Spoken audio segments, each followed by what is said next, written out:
লাল লাল ঝাল ঝাল চিকেন কষা। হ্যাঁ, বাবা খাওয়া শুরু করে দিয়েছে সমুদ্র থেকে স্নান করে আসার পর। আর নিচে তানিয়া, এদিকে দেখি তানিয়া।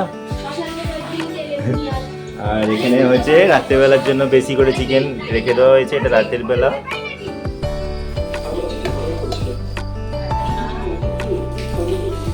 ভাতও রেখে দেওয়া হয়েছে, সব রাত্রিবেলা খাওয়া দাওয়া হবে। সিনেমা দেখতে দেখতে খাওয়া দাওয়া চলছে।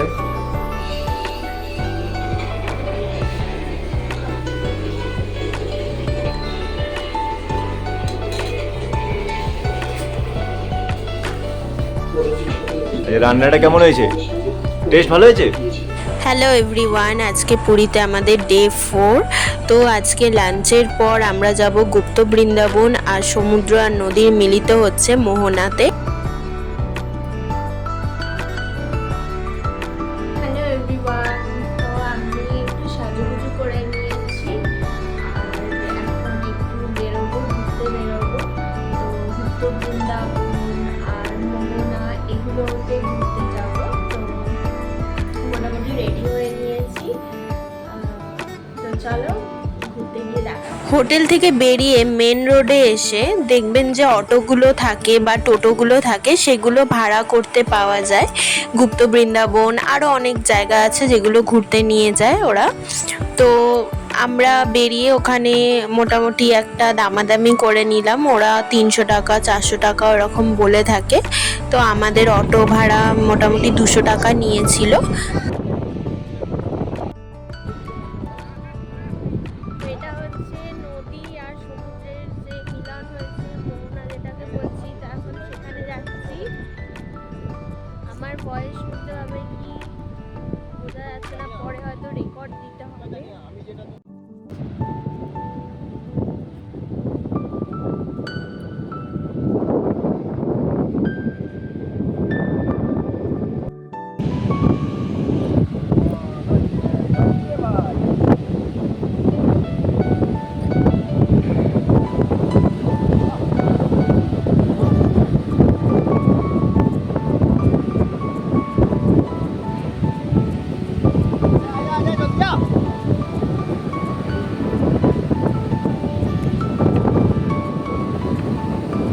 রিনি,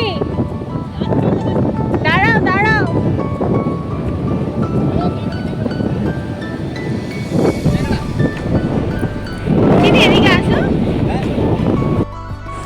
আমরা বেরিয়েছিলাম বিকেল 4টের দিকে, আর সেই সময়টা গরম ভালোই ছিল।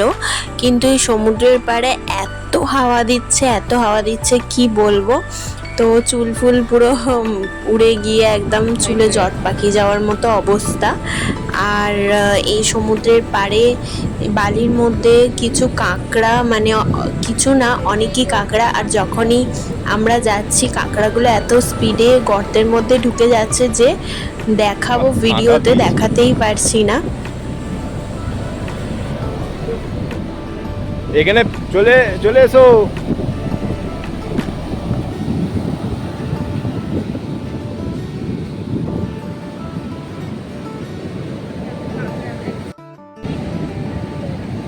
কত কাঁকড়া সামনে, সামনে গেলেই পালাবে। কি স্পিডে দৌড়াচ্ছে দেখ কাঁকড়াগুলো। এই এখন দেখছে এই ঢুকে গেল। হ্যাঁ, এরা তো একটা লিমিট অবধি যাবে না, তারপর তো যেতে পারবে না। এবার তুই কোথায় যাবি? তুই কোথায় যাবি? ভয় পেয়ে গেছে, ও বাচ্চা না। বাবা, ওই দেখো সামনে। এটা কি ধরনের কাঁকড়া এরকম?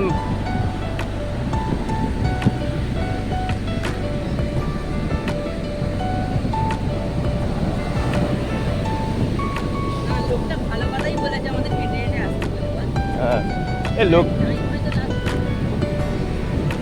ও মন পড়ে গেল রে।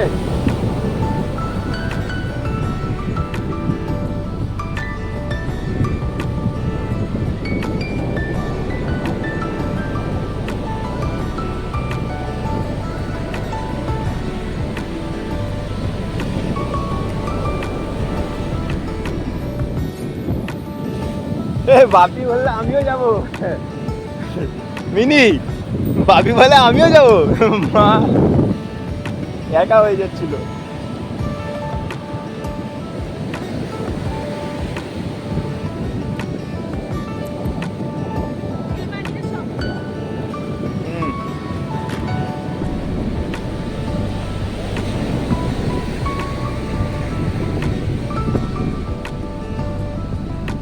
মেন রোড থেকে ওই নদীর কাছটা যেতে প্রায় আমাদের 10 থেকে 12 মিনিট মতো সময় লেগেছে। গরমে তো একটু কষ্ট হচ্ছিল, কিন্তু আমি খুব এক্সাইটেড ছিলাম ওই জায়গাটা যাওয়ার জন্য, কারণ এর আগে আমি পুরীতে এসেছি অনেকবার, আর প্রত্যেক বছর আমরা পুরী যাই, তো কোনো দিন আসিনি এখানে। তো এটার জন্য আমি খুব এক্সাইটেড ছিলাম, আর যত কষ্টই হোক না কেন আমি ওই জায়গাটা গিয়েছিলাম। আর খুবই সুন্দর, বেশ ভালো লাগছিল। অনেক বক জলের মধ্যে বসেছিল, পাখিরা উড়ে যাচ্ছিল, বেশ ভালোই লাগছিল।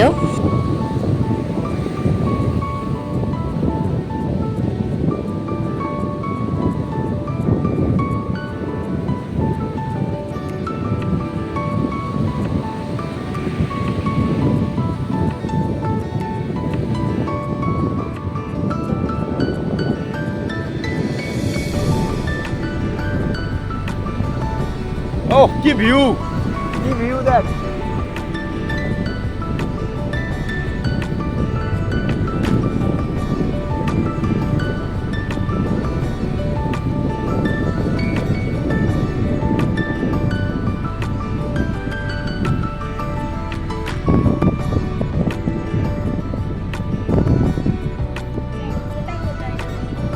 এই দেখ গোটা শামুক।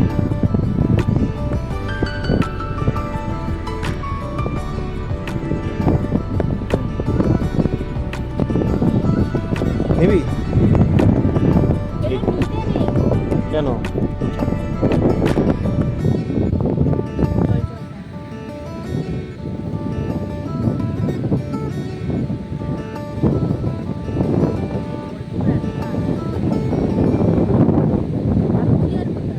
ওই তো নদী। বাহ,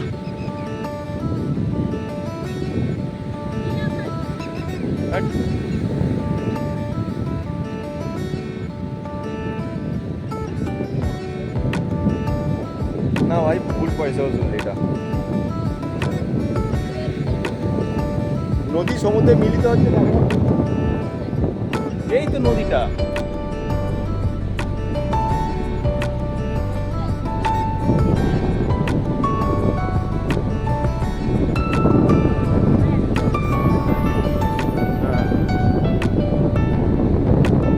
এটা দিয়েছে, এটা দিয়েছে তানি, এটা দিয়েছে। দেখো এদিকে, এদিকে এটা হচ্ছে নদী, এটা মিলিত হচ্ছে সাগরে, মোহনা বলে। এই তো সমুদ্র, এই কত সুন্দর পাখিটা। বাহ,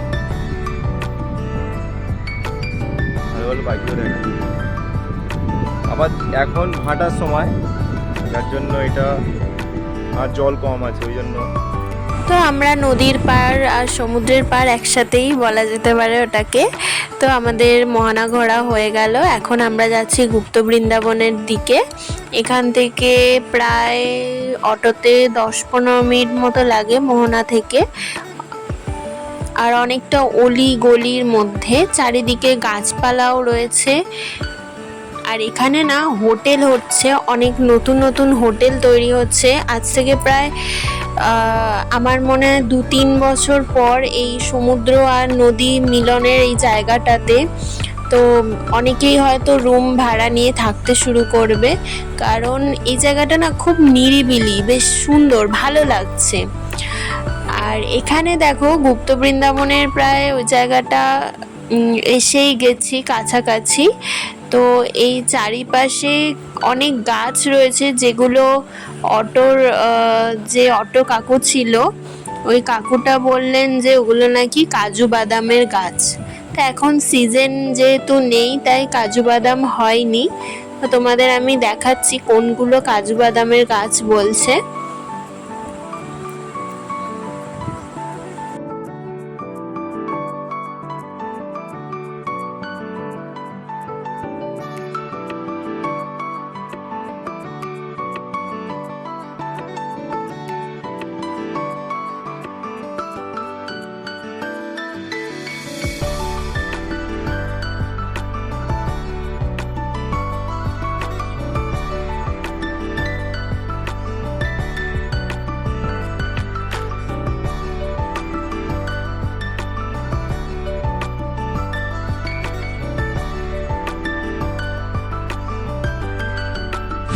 দুই পাশে দেখো রয়েছে পুরো কাজু বাদামের গাছ।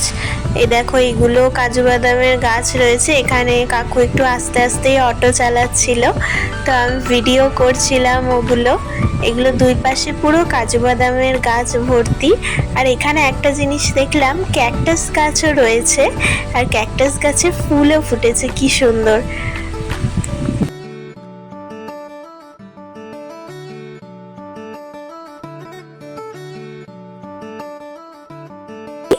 আর দেখো গল্প করতে করতে চলে এলাম গুপ্ত বৃন্দাবনে। তো গুপ্ত বৃন্দাবনে এখানে অনেক মূর্তি রয়েছে, শ্রীকৃষ্ণের, মহাদেবের, হনুমানজির, গণেশ মূর্তি রয়েছে। তো সেগুলো একটু ঘুরে ঘুরে তোমাদের দেখিয়ে দিচ্ছি। আর এখানে টিকিট হচ্ছে পার হেড 10 টাকা করে।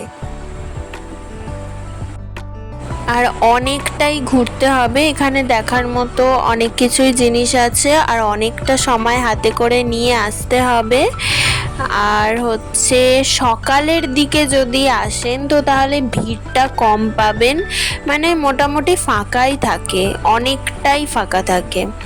তো আর এটা এসেছি আমরা যেহেতু বিকেলের দিকে, প্রচুর ভিড় হয়েছে। আর 6টায় কিন্তু বন্ধ হয়ে যায় গুপ্ত বৃন্দাবন, তার আগে আপনাদের আসতে হবে।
গুপ্ত বৃন্দাবন আমাদের ঘোরা হয়ে গেছে। এখন আমরা সমুদ্রের পাড়ে চলে এসেছি আর সন্ধে হয়ে গেছে। এখন আমরা একটু ফটোশ্যুটও করছি ঢেউয়ের সাথে।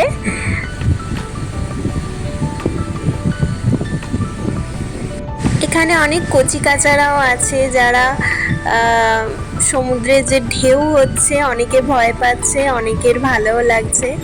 আর আমরা এরকম করে একটু ফটোশ্যুটও করে নিচ্ছি।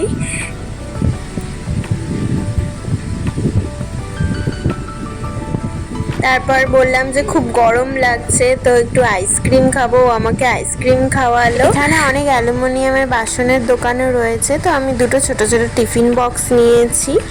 আর প্রাইসটা একটু দরদাম করেই নিতে হবে, কোথাও 10 টাকা কম, কোথাও 10 টাকা বেশি, তো এগুলো একটু দেখে নিতে হবে কেনার সময়। এখন সেই দাদা বৌদির দোকানে চলে এসেছি। আজকে একটু তড়কা রুটি, ডিম তড়কা রুটি আর আলুর দম নিয়ে নেব ডিনারের জন্য। আর কালকেই আমাদের চেক আউট আছে, আমরা বাড়ি চলে যাব, তো তার জন্য একটু মনটা খারাপ লাগছিল।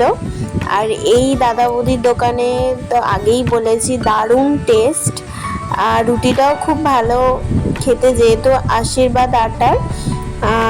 তো চলো ব্লগটা এখানেই শেষ করছি। সবাই ভালো থেকো, সুস্থ থাকো।